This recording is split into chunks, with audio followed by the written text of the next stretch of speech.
Okay, so we're going to start off by doing some introductions. I think we have a couple different perspectives on federal funding. We'll give you a disclosure that we do have some folks that are associated with federal agencies that are deploying. There's a bit of a gag order on what they can and can't say.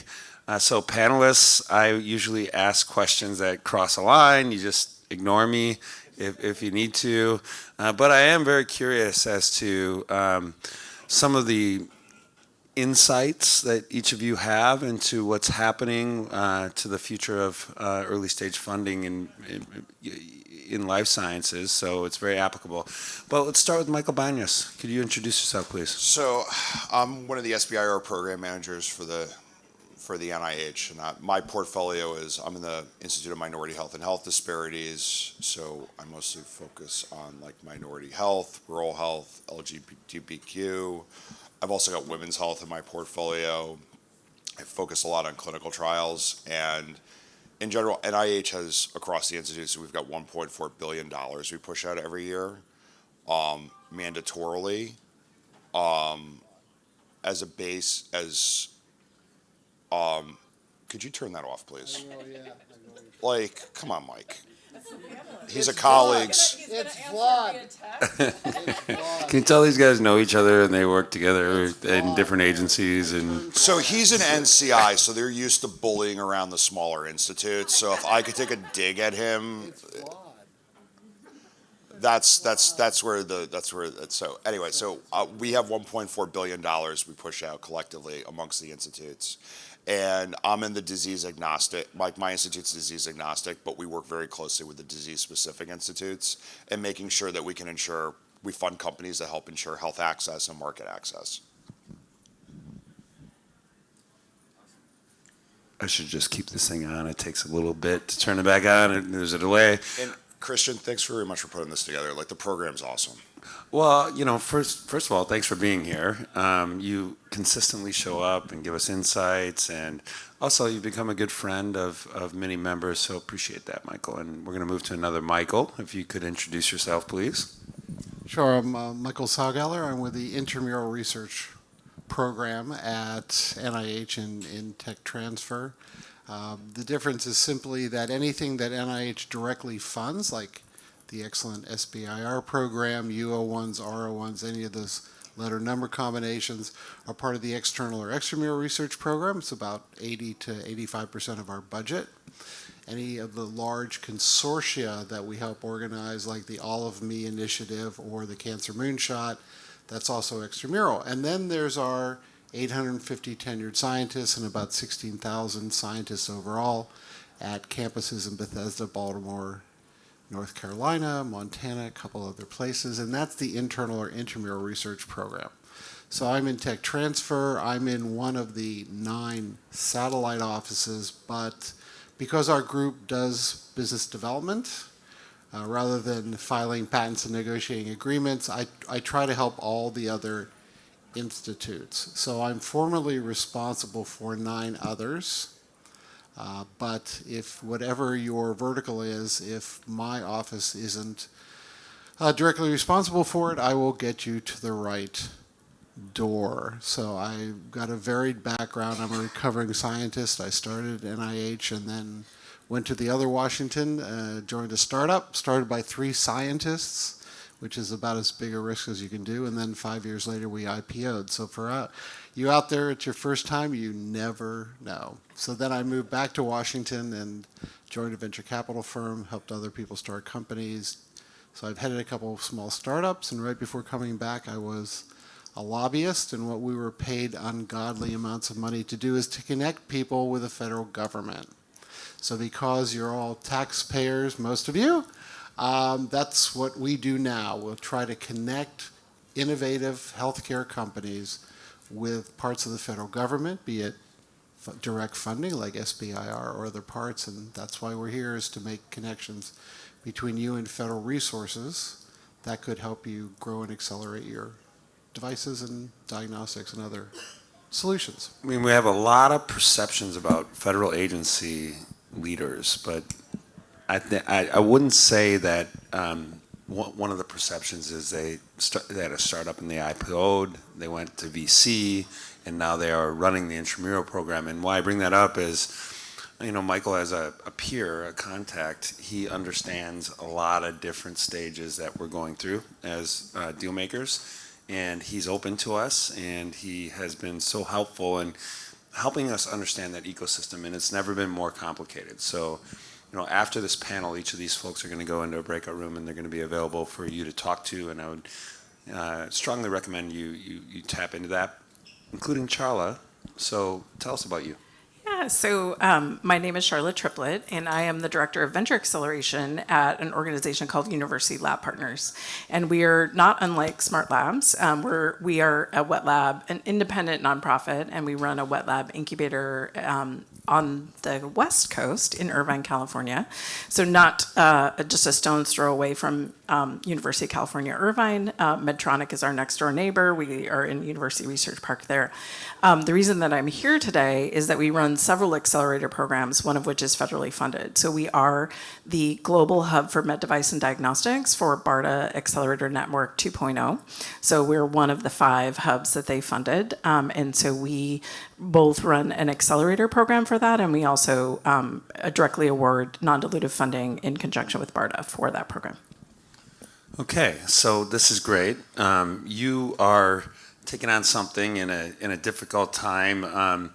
Can you talk? Let's find broad generalities to discuss, and let's put ourselves in the shoes of early stage companies that are pursuing non-dilutive funding from federal sources. Do you have advice for those startups that are considering filing that app, and generally speaking, without incriminating yourself, what advice are you giving your portfolio folks? I think I may have scared them a little bit, because we're not allowed to tag BARDA in anything because of the nature of communications. But so the best advice that I can give, at least for applying to iCreate, is, and this is true for all of BARDA, I'm not a spokesman for BARDA, but I can say this, you need to understand their mission, which is about medical countermeasures. And what does that mean? That's such a broad sort of spectrum of, they're really here to help prepare for, say, the next pandemic or some kind of radiological, nuclear sort of issue. And so they have the areas that they're interested in on their website. We will have in our solicitation, that's going to come out probably in about 2 weeks, the different topic areas that we're recruiting around. And from our perspective, in our the cohort that we had, the first cohort, this is the second cohort that we're recruiting for, we have people who have diagnostic devices. Their original target market is, say, chronic heart failure, but they're testing it for an infectious disease related thing through the BARDA program. So understand that one of the things that they're very interested in, they learned a lot from the COVID response, is that if you fund startups that are solely focused in that sort of pandemic realm era, then when the pandemic is over, then they don't really have anywhere to go. So they really have focused a lot more on platform-related things that can be applied more broadly. So my best advice to you, if you're applying to BARDA, is don't, and in federal funding in general, don't count on federal funding as your sole source of getting your product to market, I guess would be the best way for me to put that, to make sure that you have other avenues to pursue.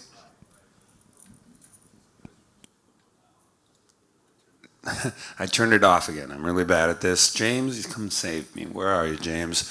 Michael, talk to me a little bit, about how companies interact with your office. And, there's a little deeper background here. I'm federally funded. I come to you, or I've received grants. I come to you, and what are the core resources you provide? So a lot of the conversations I have, because one of the great things about SBIR is you don't need to come and be on the academic track. It's wide open to a variety of professions.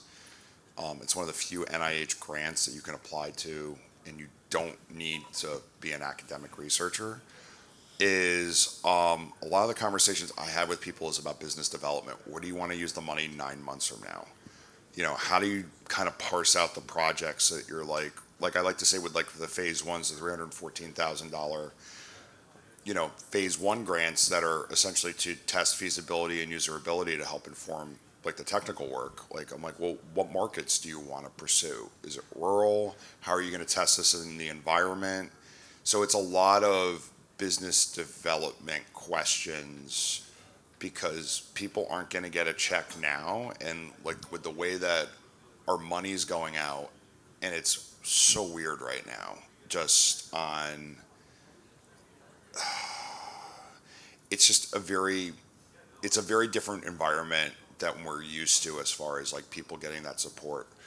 We try to prepare people, like, what do you want to do for like a year from now? Who do you want to hire? What markets do you want to pursue? So that's like the resources and the conversations we provide to people.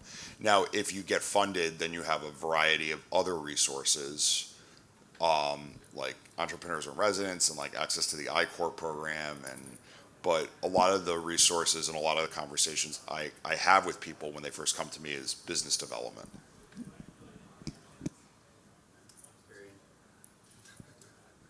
What's wrong with me? Okay, so we have weekly panels on Wednesdays. Many of you have been to them. We cover non-dilutive funding, and I'm just going to put it out there. There's a lot of discussion as to what's getting funded, what's getting defunded.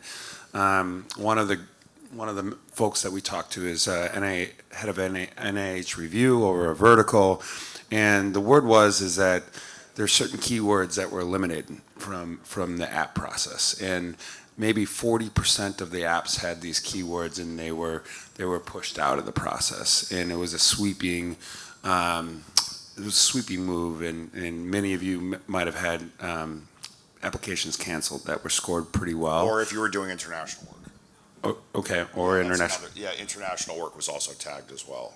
So. Okay, so these keywords, you can imagine what our administration might tag. But funding, we've heard, hasn't been diminished. In fact, the remaining maybe 60% of the applications are scheduled to receive more of that funding. Can you comment, maybe Michael Salgaller, as to, are we seeing a net depletion yet of funding? Is it a delay that we're seeing? If that's too sensitive, I understand. No, it's no, but I actually, Michael, the other Michael would be better to comment because we don't provide funding. We spend internal resources, which I can touch on later, but you're more. Every relative. institute is on their own little adventure right now. And my institute, so with the court case yesterday over, saying, I think it was actually out of Boston, where they said, awardees that were canceled for what wasn't taken into consideration, like what was thought of as DEI language, like those grants need to be released. I don't, it's like way above my pay grade. I work for an admiral, and he's been at this for 35 years, and he is awesome. And even we're all trying to figure it out, but it's also a transition to a new administration. So I don't know about, the thing is that Congress has given us an appropriations budget for like $47 billion for the entire NIH, and legally you need to spend all that money down. We don't like to return money to Treasury. Our end of the fiscal year is September 30th. So if I'm going to say anything, and this is just the nature of I don't know, end of the fiscal year is like starting in August. You never want to take time off in August if you're in program, because now you're hunting around for dollars and trying to close out your budgets, and it's the worst time to go out because you're trying to push all your money out the door. And I think this year is going to be even more hectic. So, reading between the lines, funding has been delayed, there's a backlog, and now you have to move it all in the next few months. And we're hoping that that's still going to happen. You haven't been told you can't move it, right? Yeah, I got a punt on that one. I have no idea. Okay. I'm just middle management. It's hard to comment on this question. Yeah, I was wondering, what can people who have applications in do to help you? I mean, I was asked for just in time, and I tried to do it in 3 days instead of a week, get it into the program efficient fast. How can we help? I don't know if I'm bugging them by asking them what the status is, or how to help. No, it's tough. I've gotten applications that have gotten some really awesome scores. Yeah. That's applied to the December and January ones, and they haven't been funded yet. And the thing is like my role is to help the applicants be in the best possible position for success. But our bosses, like Michael and I's bosses, they cut the checks. So they're gonna decide what to fund. NCI has a pay line. My institute does not. So like with NCI, you know, if you don't have, I think it's like 27 or below, you're in good condition for maybe getting funding. But yeah, it's like the only thing you can do is really just touch base with your program officer. And, you know, I'm not supposed to say this, but I'm going to say it as a former Senate staffer. Like, if you have any issues, call your Congress people, call your Senate. Like, my boss doesn't like me saying that, but like, they listen to those phone calls, and that's money going to their districts that create jobs and create opportunity and, you know, help build safe environments. You know, we can't do anything, but you can definitely complain to your bank. Like, our bankers are the U.S. Congress. So. Thank you. Go to you in a minute, Charla, but I want to first say thank you, Michael. I know we've been talking about this for 6 months or more, and you've been worried, and you've hung in there, and you keep advocating for your portfolio companies and the community, and that's a really hard job for you right now, and I really appreciate you, and I think we should give him a round of applause because we need this, and he's fighting a really good fight. Yeah. Well, Michael too. NCI has not, or is it Dr. Salgaller? Oh, it's just Michael. Just Michael? Okay. So NCI has not been easy as well. So one thing I want to just give a little background about how you can leverage each part of NIH regardless of, well, even in these challenging times. So I handle collaborations and licensing with our own faculty. We have a lot of companies that are seeking or have received some SBIR funding, and for my part of NIH, what we want to communicate is that, you know, if you've gotten a grant, that's fabulous. That is and can be the beginning of your continued relationship with NIH. So what we meet is a lot of companies who've applied for funding or received funding, and I will ask them, what else had you thought to do with NIH, and it receives a blank expression. So intramurally, our funding is also somewhat hazy right now, but we do have a message from the new director that one of his priorities is collaboration and partnership. I'm not saying how many dollars are going to back up that statement, but that's a priority.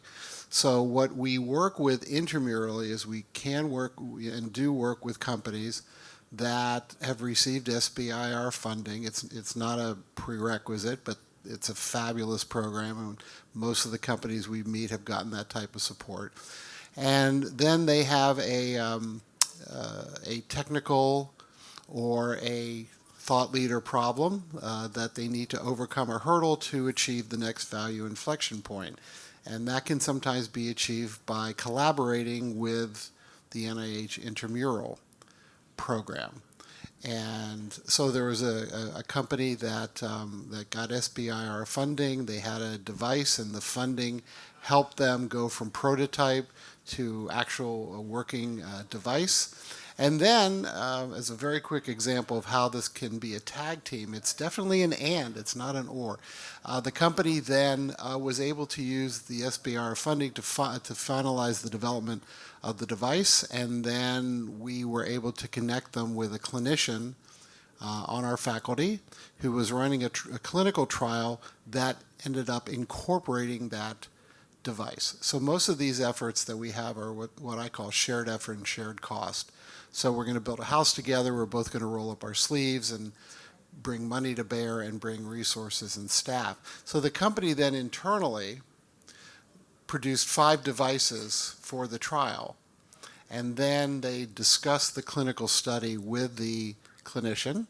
And then they provided us the 5 devices, and the clinician at NIH ran and paid for the study. So excellent type of non-dilutive funding is direct grant funding.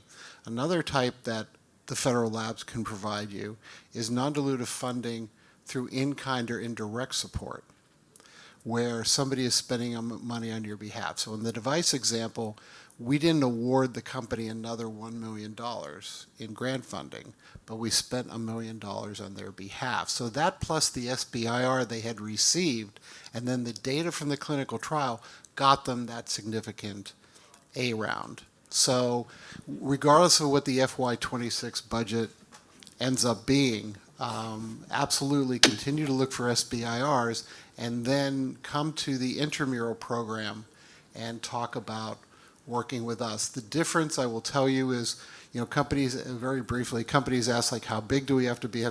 You do need to have some of your own internal resources. A lot of that will come from things you've done through SBIR funding.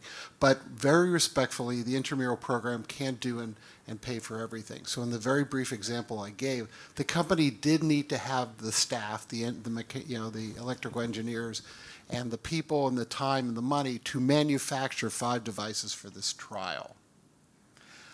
And they had gotten SBIR funding, which freed other capital up so they could then devote it to make these devices. And that's a great point. It's freeing up resources, and you're not giving away equity so that you can devote those resources to other parts of your project. Charla, would you like to make some comments? Yeah, I think that some of the points that are being made here, I just want to echo, and that is money is great, but I will guarantee you of the startups that I have seen, a lot of the time it's not about the money that they get in order to do the science or the engineering in order to get the product. It's about the people that they are able to surround themselves with and the advisors and the people who've been there, done that. And so recognize that often what I see, and this is where we've focused our accelerator around, is that we have extremely brilliant scientists and engineers that come to the table with their ideas. But as Michael mentioned at the beginning, they don't really have an understanding of commercialization.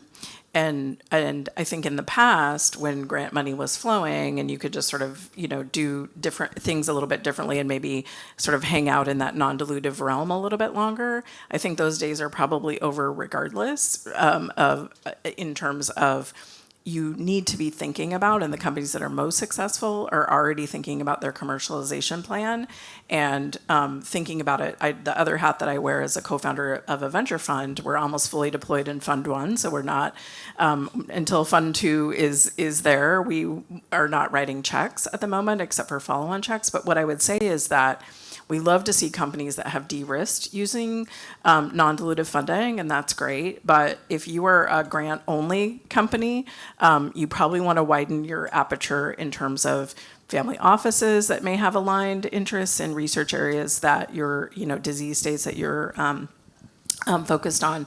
But then also just this concept of support isn't just money. So accelerators and the right aligned accelerator at the right time can move your company forward tremendously, mostly by the advice and the support and the connections that are made there. So I totally agree, and that's why a lot of the conversations I have in the beginning is it's about business development, so that you're surrounding yourself with the right people.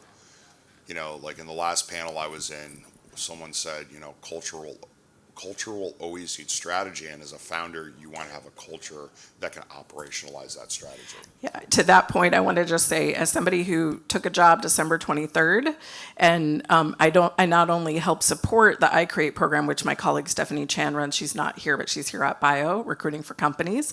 So hit us up on the partnering app. Stephanie would love to meet with you if you're in the BARDA realm. But we also have funding from the EDA to run another accelerator that I have to go run at 12 o'clock here for today. But that funding went on pause within a month of me starting in my job. And, it wasn't clear whether it was going to unpause, right? And so it's all about resiliency. What are you going to do instead? And all of those things apply to startups as well that are on pause at this moment. Making sure that you have a backup plan and a backup plan for your backup plan. All very good advice. You guys are fighting a good fight. I think that especially for the Bullpen members that want to get involved in an accelerator that focuses on DoD funding, which is, there's a wealth of resources. We've been working with MTech. We now have this resource with Charla. The panelists will be breaking out to these breakout rooms if you'd like to meet with them, learn more about what they're doing. They are great. They've been so good to our community. Or just go say hi and thank them for what they're doing. We really need this work in our lives. So I will open it up before we go. I Michael, just do you want to have mention one more really quick that there'll be some SBIR folks and some people from NIH and the Federal Lab Consortium at booth 1765. As truly great as NIH is, and we both think it's still pretty great, we're actually one of just more than 80 healthcare-based or medical-based federal laboratories. So the Federal Lab Consortium can connect you with NASA and DoD and VA and NIST and all these acronyms that can also help your company. So 1765 if you want to come by and learn more about opportunities at other federal agencies. Fantastic. So we're going to move into some investor interviews. James Zanowitz is going to be doing those. There's also a breakout room in the front room focused on investor relations, and that's Ray Jordan. You might have met him earlier on our panel. Ray led Moderna's global corporate affairs when they brought the vaccine to market, and he exited after that and started a family office and spends his time thinking about how to talk to investors. As an investor and as a big pharma player, he's someone you might want to talk to. Otherwise, I would follow one of these, find people into a breakout room and learn more about what they're doing. So let's give them a round of applause. Thank you. Thanks, Christiaan, for hosting this. I really appreciate it.